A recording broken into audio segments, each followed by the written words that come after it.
Hey everyone, my name is Josh and I study blood flow restriction training. And the goal of these videos is to make blood flow restriction training easy for you so you can better understand it and you can better apply it in practice.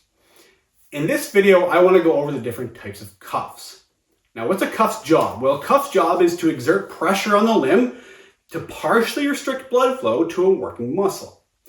Now, the amount of pressure that the cuff is exerting on the limb is important, okay? Cuff pressure matters, and it matters because you don't want too little pressure, okay, because you don't want too little restriction of blood, but you also don't want too much pressure leading to too much restriction of blood. Okay, so because of this, because cuff pressure matters, it's important that the user has the ability to monitor and to control cuff pressure.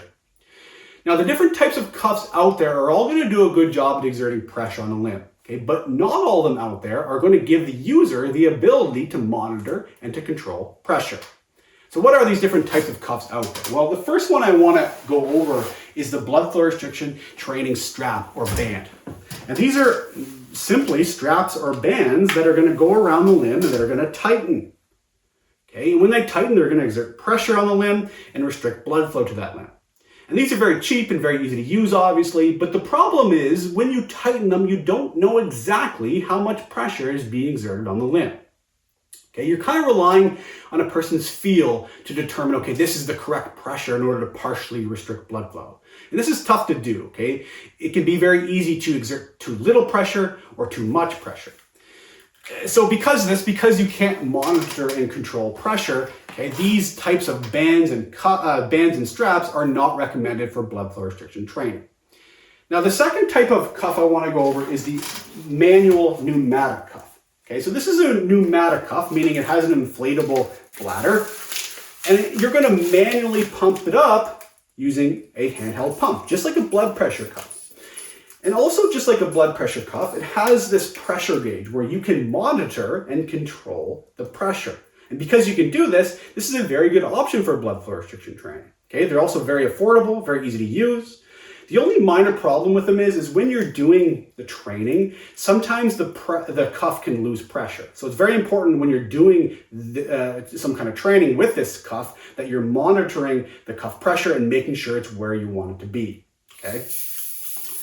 Now, the third type of cuff I want to go over is the automated pneumatic cuff. Okay, again, this is a pneumatic cuff, so it's going to inflate.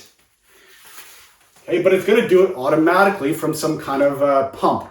Okay, now this is an example of an automated pneumatic cuff. This is the Airbands by Saga, and you can see here the pump is attached to the outside, and it's going to automatically inflate, keep the pressure in the cuff, and deflate it.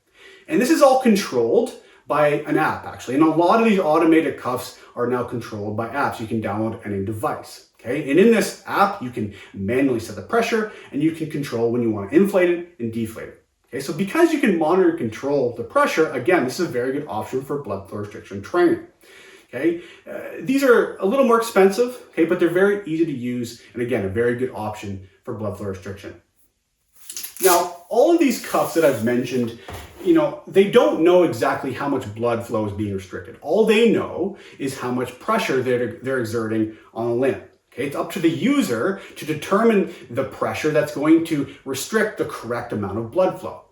Okay, but what is this cuff pressure? What is the cuff pressure that's going to cause the correct amount of blood flow restriction?